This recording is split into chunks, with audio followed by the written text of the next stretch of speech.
Good morning, bye. Today is like Saturday again. Yeah, I should go for Mio weddings. Yesterday was quite funny because busy ko yan. It's Friday the 13th yesterday. Yung ko na. Pero siya tayo kanang mas better karon. I'll be shooting a wedding for Mio. It's a bit hot kanang medyo init siya, but should be good. Today's gonna be a 10-hour wedding day. We're gonna do a Bisaya vlog. Most of the times I do 2 vlogs, like one English, one Bisaya. The problem is I get stressed out and I can't finish the vlog or something like that. And that's how it is. So the past few days it's been quite stressful or something like that. Kanang the other day was it? I could when it was the days, but I was so pissed off because one of my relatives, apparently it's my cousin, has been fucking us up. Makalagot ba kayo? The thing is, the guy's our cousin. It's a guy, and we took care of him. Akong tiya, take care siya unconditionally, and then he just fucks us up. He started with like doing drugs, and then there was a time na huwag siya kwarta na ko kaya para daw sa enrolled siyang anak. Of course, he just got married then. Uy, ako ni kwarta kay kanang yang anak kanang needs a schooling siyang anak. And wala mabot siyang anak. He just used it for drugs and whatever. And uto nagbuwag sa siyang uyab, may asawa, and na siya uyab. Karon lain na po yung uyab. He keeps on changing, and I'm so pissed off. I'm so pissed off. Okay, back to what I was saying. The past few weeks, what the fuck, this car? My cousin just fucked us up. He borrowed money and he said nga para siyang anak. Sige, supportahan ta ka bay. So, nagaan akong kwarta. Kamay ragod kay murag sa tikaya na ako. But he used it for drugs. So, I stayed away ever since then. Because just that's a big deal for me. Tagdurong ka. And akong gaagaw. Di ko ganahan ba nga maglagot na lang ko niya ba. And then time went on, and I've heard he'd been screwing people around.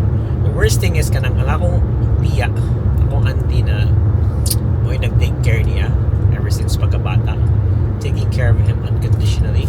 Kanang may anak, may asawa, pero alagaan niyo siya ba? Take care niyo siya. Wala. Yang ginakawat ng kwarta, yang ginailad, yang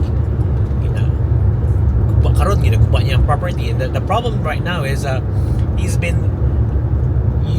using the property badly, and also he went to our property and he went to our other cousin's property. So murag pamutol niyang kahoy sa probinsya, pamutol niya yang diliyang lote. And to think about it, di ko gito sa dito yang yuta kay na may nako pa niyang papa, and just airing dirty laundry online. But I'm just so pissed off because the thing is we were there to support him. Wala siya pabaya, sakdan, and take care of siya, trying to take care, and he just fucked us up. The worst thing is my tita is getting old, and hastang pension yung ginagamit, I think, and all the stuff that she has, he's been fucking her up, and pinangga man siya. So she's suffering, and the person who fed him, the person who took care of him, he just screws. So like, worst person ever. So I was so pissed off. So I decided he's not my cousin anymore. So if ever you're watching this, you're not my cousin anymore, man. You're shit. You're shit. You belong to the toilet. You're shit. I'm just so pissed off of him. Masya respeto. So, I know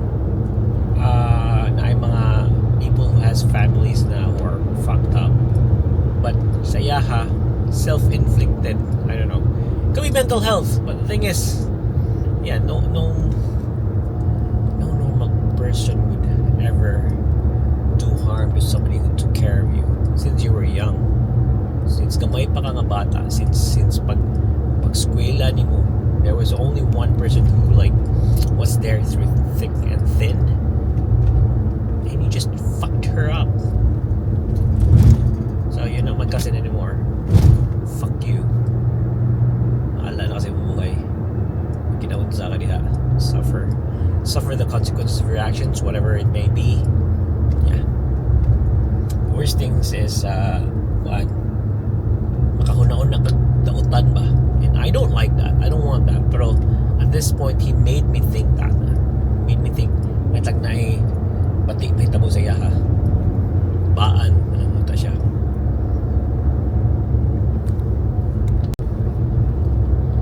Anyway, sorry guys for that ugly vlog for today. It's just my feelings, and with these vlogs, I di man ko pretend. I don't want to pretend that everything's good. Sometimes it's bad because that's how life is.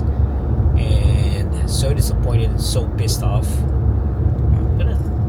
Yeah, I know it's not good na you air your dirty laundry, but sometimes you just have to get it out.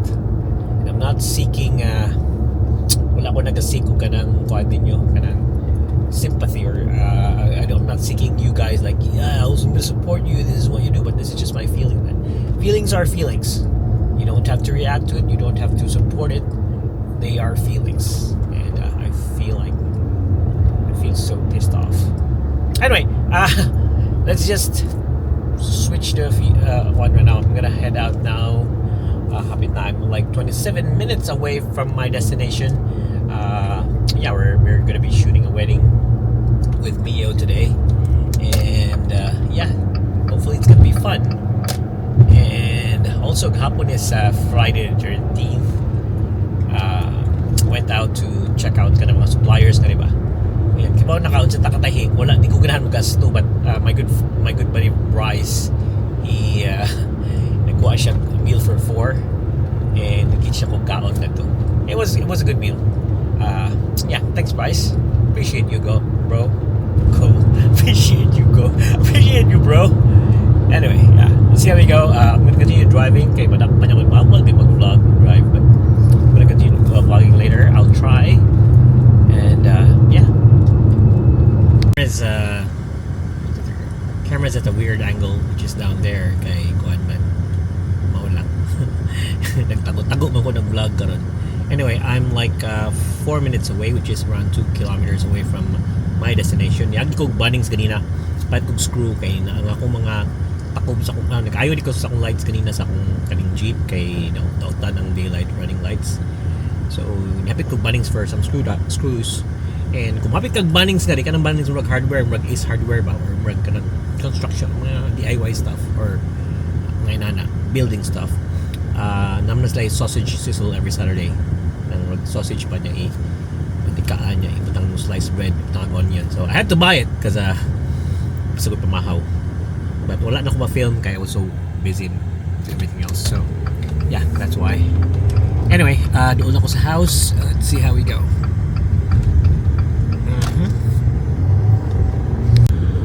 So ang atong shoot karon is a 10-hour shoot. Kang Billy to sa Picas to sa ang mga side 12 hours. It was tempting, it's nice 12 hours ba nagkakwarta, but then again it is what it is. Ano nagdungan namin ni Billy ba, hindi mo bidungan good. Anyway, yeah, let's go. Hapit na, and mabot ko to 11:22. Call time is 11:30, so di ko late. Pretty nice view up here. So yeah, it's pretty nice view up here. I'm in Sunbury, and wala siya, nindot yung view, but layo ka siya sa syudad. Anyway, isip na yun ako sunod dalita. So ang vlog karon sa sagol na siya kanang sa Osmo Pocket 3, nasa siya sa phone kasi mas dali magod pag video kong phone, but lahat mo sa ginugod Osmo Pocket 3. So manami sa room, dali na kayo 30 minutes. nakatag sa Davana. Pahit nag-shoot, and then we're heading to the bride right now. It's like 20-minute drive, and yeah, gotta go now. Okay, pinaspasay rami dumi sa groom, kadali na kay me, and then dumi sa bride dayon. I didn't film. I'm here in the church right now, so 30 minutes travel. Una ko, I'm gonna set up. When it's gonna be at 2 p.m. Let's set up. Let's go. I'm gonna show you the church inside. So we're early in the church. There you go. Let's get in. Okay, there's the church. Shadow getting here. Forgot to. So, una pa tayo. We're just done with the wedding, and we're just doing a family photo, group photo there. So, muna na siya. Heading to post-wedding and a few.